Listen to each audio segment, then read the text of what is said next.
but we had people shaking the bed. Utah. Anyway, we had people shaking the hospital bed. So if you're like a chill guy like me, you're probably just gonna listen to this as you're driving or something.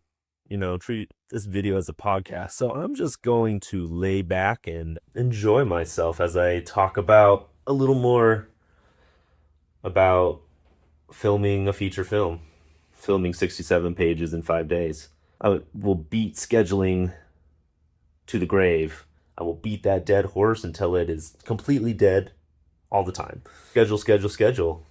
I've worked on many, many, many different sets and have seen many different directors work in a bunch of different ways. I've seen editors turn directors basically edit in their head, and they'll do a setup to a certain point where they know they're going to cut, and they will move cameras and lights and everything to the next setup, which is usually a medium if it's coming from a wide, a close-up if it's coming from a medium.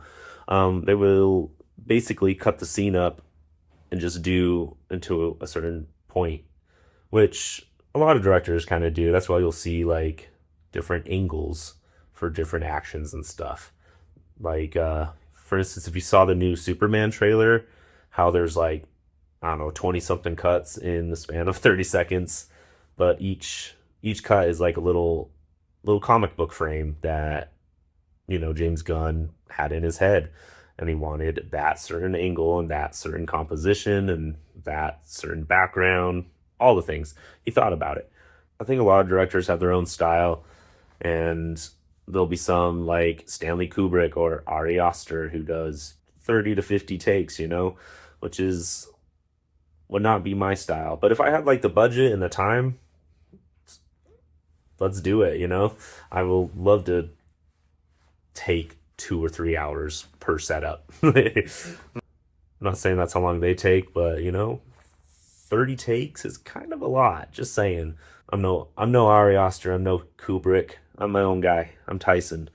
I'm not going to judge anybody for doing things that the way that they want to be doing. They've made it to that point, and they deserve to be doing it how they want to. So this project, it was necessary to do 10 minutes per setup, and yeah, it was just the nature of the beast. Don't let other people's opinions soil fun. Your good fun. I gotta sit up. I'm getting too chill. When you're up against a challenge, like, what are you supposed to do besides figure it out? Filmmaking has taught me a lot in problem solving, so when I was presented with the challenge to do 67 pages in 5 days, I saw that as a problem, and I was like, I'm gonna solve it. It's right here. It is now called the present help, not the ever-present help, but it's kind of cool. You get it signed, just like a yearbook. I honestly didn't know I was gonna love that so much, and I want to continue to do that. This is a different one where we shot the Utah portion of this other feature length that's gonna be shot in Nigeria next year. Treat it like a yearbook. It's great. I love that kind of stuff. So just getting any film made, any film funded and completed is a challenge of itself. But having to do it in 5 days is another challenge. And it just taught me a lot on how to tell a compelling story in a super tight timeline without sacrificing emotion and the story, essentially. When you're moving like really, really fast, like we were shooting 28 scenes in a day like we did on our last day. I don't even know how many we were averaging a day. I would love to find out. I just haven't quite traveled back. I've been still processing what happened and, just leaning towards and looking forward to the other one, the next one that I got cooking up. But yeah, when you're moving that fast, you kind of don't have time to think about stuff. Like, I had to do all the thinking before I even got on set, so it was more like when I got there I was feeling what the scene was like and making it work in that way. And so yeah, when you're like crunching under that time crunch or pressured to get things going, you don't have time to be like, oh, I wonder what would look good in the foreground here. It's like you gotta just make it happen. Be like, cool, background's gonna cross here, cross the camera, they're gonna come over here. Voila. You just gotta start throwing out the directions. And if it really is bad and it doesn't work, then you can go back and fine tune it. But as far as being on that time crunch go, it was a lot about feeling. It was a lot about, wow, I got what RMD was saying. He played Marcus in the movie. I felt his emotion. He delivered that line perfectly. The camera movement was spot on, if there was any. Let's move on. Yeah, there was a lot more like that felt good to me instead of let's keep going and keep redoing it until it feels good. Yeah, it was just more about feeling than it was about how I thought it would play out in my head, you know?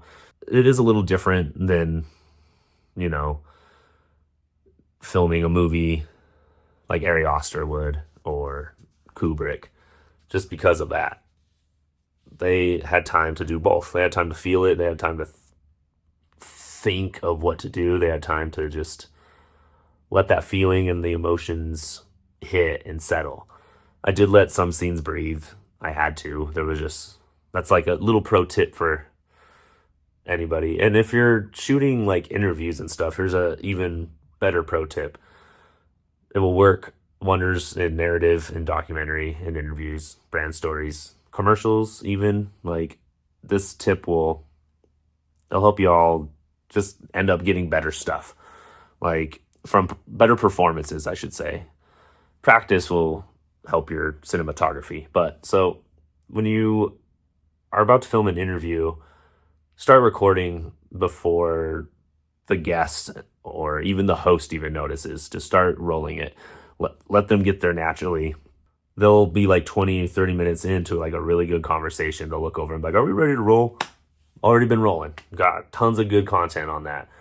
When you're doing narrative, you'll call rolling. You have to, because you got to get sound rolling and you'll get the slate going.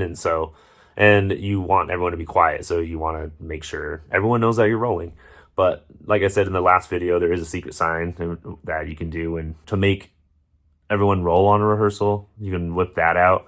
I'll find out the actual name for it. Just give me a second. I keep forgetting about that. Yeah, when you're shooting a narrative, when you feel like saying cut, wait 30 more seconds. Let that scene finish. See what else the actors can bring or what they're like really feeling, or if they have something up their sleeve. That'll give them time to just flush it out. And it really helps the scene breathe, and it really adds something extra. If you haven't heard that one before, you're welcome. If you haven't heard that one before, it's a very easy tip to implement. So you're welcome. I definitely didn't have a lot of time to rehearse and like fine tune certain emotions. So when I saw something going, I would think, let's cut, but I would not say it out loud. I would wait another 30, 45 seconds and then I'd cut it. I'm going to talk a little bit more on like the poor man's process trailer. Since we didn't have a real process trailer or a closed course or anything for our car, we put it out front of our producer's house. It was late at night. There was no street lamps, thank goodness, because we could work with the darkness. You basically take some C-stands, combo stands, whatever. Build yourself a little light tree or something with 1 or 2 or 3 lights, whatever you can get up there. And you loosen the knuckle and you just spin that guy in circles. Spin it in circles over the car. Looks like street lamps going by. Make sure you're going the right way, because otherwise it'll look like they're reversing. Yeah, if you can, get some fans blowing on them, because you'll have the windows down for most of the time. If the windows are clear, you can shoot through that. But we had to roll the windows down because they were really, really tinted and we couldn't see anything. So yeah, use a fan to get some wind blowing through them. If you really want to get fancy, underneath like your key light, you can get the same process with the light spinning. Put some tree branches in there and spin that in front of there. There's been a set that the DP asked me to, it was weird. It was doing something, but it was a very weird request that I never seen. Had me just like wave my hands in front of this other light, which it works. It was weird and kind of tiring, but it works. I couldn't even see like the scene. I had to like face the light. Anywho, um, yeah, I'm excited to see that movie. It looked like a really cool one. Yeah, and we also did the same thing as far as like a little hospital bed being pushed out of the like into the hospital. I actually was a part of this too, even though I was directing. It was on the present help. It's when these two characters get in a car crash and are pushed into the hospital. We had ambulance lights going on a quasar or whatever, some a tube light, and I would pull it away so it looked like they were going further away from the ambulance. And then Blake, our gaffer, had the same sort of rigging that he did over the car. He was spinning the light. And so as soon as I pulled it away, he brought the light in so it looked like they rolled into a building. And he just kept that going to make it kind of look like he's going through a hallway. And we had extras being nurses and stuff. And we had I think it was our grip. I can't remember. I was watching the monitor, but we had people shaking the bed. Utah. Anyway, we had people shaking the hospital bed and to give it movement, and we had like hands coming in, checking pupils and like pulse and stuff, and applying like oxygen masks so it looked like they were working on them as they're going through the hallway. And this was all like in this frame, right? So you can't see the ground. So that's another little tip for you that will, if you're like racking your brain on how to do something like that, there's many ways that you can make the poor man's process trailer work. If you're filming a medieval scene where your guy gets imprisoned and he's in a carriage and you can't afford a carriage, get yourself a little bar window thing and do that as a poor man's process trailer and just keep it as a close-up. Like, there's many uses for that, which I love. It saves money, can save time. So yeah, do what you will with that info. Also, there's another thing. I don't suggest doing this. I learned it shooting for Taste Utah. And I'm sure other filmmakers do this, but when you're on a time crunch, like, just don't stop rolling. Like, when you have to cut and get the slate in and everyone has to be quiet again. When you say cut, everyone starts to like get loud and rowdy and everything. So to save time, which the editor probably hates, but it will, you gotta do what you gotta do. Sorry, editors. When you're in the wide shot, right? Get the whole scene. Call hold. Don't say cut. Move cameras in. You're still rolling. Everybody's still rolling. Everybody's still quiet. You get cameras situated. You tweak the lights that you need to. Then you say action. That will save you so much time. Because like I said, when you say cut, for some reason, everybody just wants to start giggling and laughing and making a commotion and everything, which, your AD should keep them quiet. Everyone should just be quiet for a while because, when you say cut, the director is going to have some notes. And when the director can't give the notes, you're wasting time and everyone's going to be working longer than they need to. So essentially, just if you're on crew, just stay quiet until you hear the next thing. When you hear cut, don't start laughing, don't start giggling, don't start making jokes about whatever happened.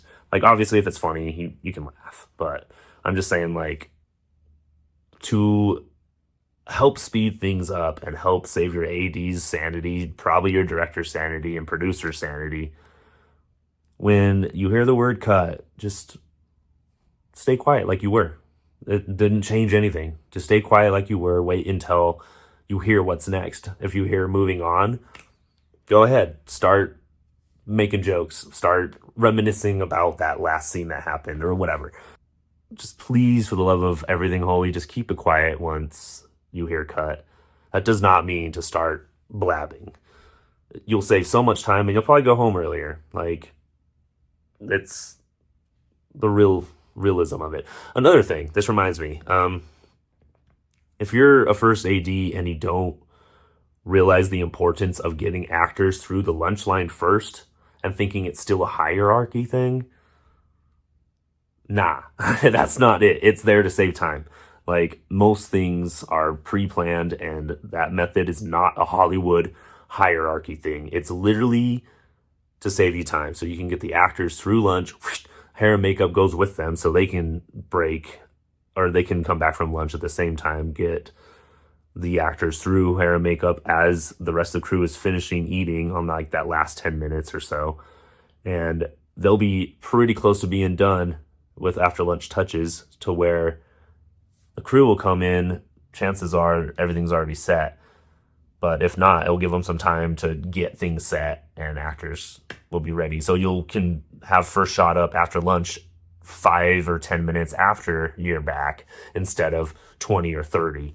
Like, just, it is not a hierarchy thing. I worked on this short film once where it probably wasn't my place to say. I was a DIT, which is where you download all the footage at the end. I don't usually do that. I download my footage when I do client stuff and everything, but like, having a dedicated footage downloader is awesome. It's the best. And I was happy to do it. It was for a friend. I was definitely happy to make it happen and make sure that the movie made it to where it needed to go at the end. But anywho, it's probably not my place to say. I just had to say it because he was wrong. Actors were waiting in line to get to lunch. And I just went up to him and said, bruh, you should get first team in through first. And he goes, no, I don't believe in that Hollywood hierarchy.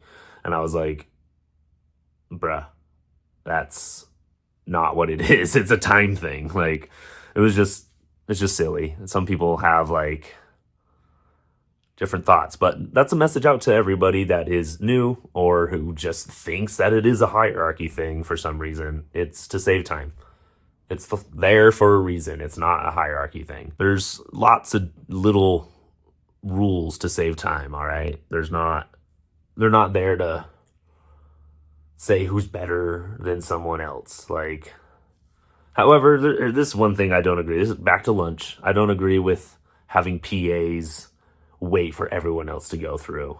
Like, shoot, most of the time the PAs are setting up lunch. Like, let them just eat it when it's done, set up, before the whole crew gets here. Like, why have them wait? And I might be saying that because I was a PA forever and I experienced all the like stupid little rules that they had. A lot of those aren't even for saving time. They're just there to, that's when it seems like a hierarchy. They're all like, oh, PA shouldn't sit down and PA should eat last. Like, bruh, if you have plenty of food and the PAs help set up the lunch, give them the plate. Who cares? Who cares if they eat before the director? Like, come on. Go back to the value. When you're telling a story that fast in that condensed time with that condensed budget, it really teaches you a lot about how to sell your services as a filmmaker. If I can tell a story written on 67 pages that has a certain theme and we get the emotional beats across and everything like that within that small amount of time, I can tell your story with whatever budget you have in that small amount of time. Granted, I do have minimums. I'm not trying to tell your story and give you a whole content creation package for $800. That's just not going to work. The time I already put into it and the time that it takes to make that it's a lot. So there is a lot of things that I can take from narrative filmmaking and apply it to brand stories and telling a business owner story, and even an ad, like even selling the business owner's product. People want to buy from people. It's as simple as that. Stories are about people most of the time, and people love stories. Stories have been around for ages, and filmmakers are today's storytellers. And with the dawn of AI, people crave authenticity a lot more than they used to. Like, even YouTube has switched everything to cater towards non-AI generated videos and content. They want that authenticity. They've made it so AI videos like that low effort TikTok scrolling, whatever, like the low effort, silly, stupid videos that you see where people are probably making a few thousand a month off of it, those are no longer going to be monetized because all they do is put in some prompts. They don't they don't have authenticity going on. And people can feel that. People aren't going to sit down and watch a documentary that is all AI. That's just not going to happen. I watched this documentary about some kings and how terrible they were. They used AI to like generate the kings, but they had like interviews and people talking about it and people reacting to how these kings acted way back when. And they just used AI to complement what their whole story was. And so basically it's the same thing as CG. When CG came out, it was there to like enhance the practical effects already on camera. And so yeah, now it's just going to be used for admin stuff, for making editing faster, for assistant editing roles like organizing footage and naming it and whatever. Just and things like that and also like on screen they're going to be used for like object replacement, changing color, like just random little things like that. And guess what? Humans still have to make that happen. There's not going to be an AI that's just like waiting for a video to be uploaded and say, oh, I know exactly what to do. Humans are going to have to tell that thing what to do. So like, if this is a message to every filmmaker out there that's scared of AI, learn how to do it. If you know how filmmaking works, pretend this is CG. Pretend that this is the dawn of the CG era. Like, maybe you thought practical effects are going to go away. They're not. There's people that still use it. Some people, a lot of people I know prefer practical effects. I prefer it. We did like some VFX stuff in The Present Help, but it was mostly just plate shot, get our object in there, and so we have it fade. You know, we did a couple of those shots. Super easy, super simple, super basic. You can do that too. I'll tell you how. If you want to have a fade in, all you got to do is get a plate shot, get a few seconds of that, put your subject in. Now you just slap the two together. Do a little crossfade in there, and your subject will automatically appear. It's super easy. I'm sure there's millions of tutorials on YouTube about that. That's my tutorial. Anywho, forgot what I was talking about. If you're scared of AI, it's not going anywhere. It's not going to take your job if you know how to make it work. Humans have to operate AI. They're not going to be out there being like, hello, I'm an AI editor. I will edit your stuff. It's going to be an editor being like, hello, I'm a human editor. I use AI to help edit stuff. And that's going to be how it is for a while. It's not going to be, they're not going to be physically taking anything from us for a while. And like, even like the dawn of what is it, VO or whatever, Google's VO, the video AI thing, it looks super good, but you can tell, I can tell, there's always something off about it. Like, even if it looks pristine, it's just like you're not gonna have that perfect bounce back into the shade with that nice hair light from the sun like every single time, and no matter what, it's gonna be moving, like everything looks too good. And so you can spot it. And even when that gets like out of hand good, it's going to be, you're going to feel the inauthenticity, and people want that. And like I said before, people crave that a lot more, especially now with the dawn of AI. So I don't know, do what you will with that info, but I personally am not scared. I kind of want AI to make call sheets. I want AI to call actors and like let them know what's going on. I mean, I'm sure they'll hate that, but like as a second AD, that would help you to be able to do other things on set at that time, like make the production report, which AI could probably do at any moment now. That would be a fairly simple task for AI, whereas it could take a second AD like 30 minutes gathering all that info and inputting that info.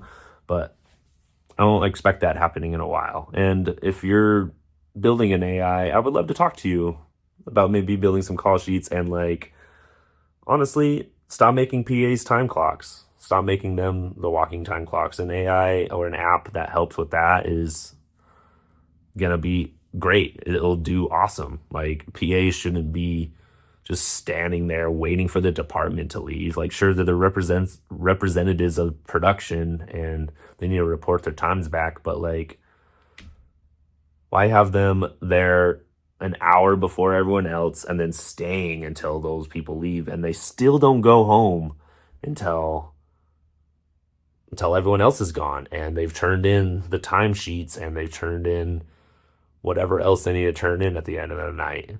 Sure, the second AD is there too. I want to make this happen so they don't have to stay there.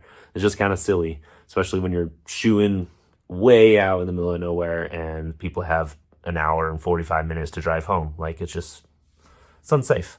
Those are just my rants about what I think AI should be doing. I think being able to tell a story completely in a narrative sense translates to telling your business story. And I would love to do so. The thing about your business is it's unique to you and people want to buy from people. They don't want to buy from some logo. They don't care about the logo. Like, sure, it looks nice, but if you're not throwing your face out there and not like showing up and telling your story and being authentic to who you're buying or who you're selling your services or product to, it's going to kind of fall flat. Crazy thing is video engages way more than photos, especially nowadays. People love video. People want to see people on camera. People want to see an actual person, like we're talking just like this, like you're just hanging out with me. Like you don't need anything fancy. Like here's my cinema camera. Look at that. Look at that bad boy. Yeah, you don't need this fancy camera to like start doing things. This is on an iPhone. Just wanted to keep everything contained for these sorts of videos. It helps me and saves space on my hard drive. I'll have it on my however many terabytes this phone has. I'll put it on there. Just get started. Like if you're a business owner and you're trying to reach a goal and trying to like make more sales, or even if you're trying to recruit the right employees or trying to train the right employees, there's videos that will solve that problem. There's content creation packages that I have that will elevate your online presence and like establish you as an authority in your space and get you off to the races in an organic way. Or if you want to buy ads, you can do that too. We will just use the best performing organic posts and apply that into the ad. Look, you don't need a feature film to tell your story. You don't need 67 pages. You don't need 90 pages. You need 30 seconds. 30 seconds to just get on camera and be like, hello, my name is Tyson. I'm here because I like to help business owners tell their story and get them the results that they're looking for through video. That's all you need. If you're trying to tell your story or like implement video in any way, like I would love to help. I love to chat. I've walked through people's websites, giving out free tips and ideas to implement just on their own, as well as like some strategies to invest in. So if you're interested in any of that, hit me up. My DMs are always open. The cool thing about telling narrative stories is any story I could tell. Any project is not off limits. If you have a goal in mind, this goes for roofing companies, this goes for construction companies, this goes for pool cover companies, this goes for pre-workout supplement businesses, this goes for travel agencies, this goes for tourism boards, this goes for musicians, this goes for cookie companies. You know how we got like 7 of those in Utah. This goes for solar companies, this goes for computers, video games, clothing, DJs, it goes for venues, it goes for event planning companies, the list goes on. The process remains the same. I know how to approach your story to get the best results. So if you're interested, hit me up. Just wanted to make this video, get a little more in depth on certain things and kind of, I guess, rant about a couple things. This video like hit you in any sort of way, share it with somebody that could use it.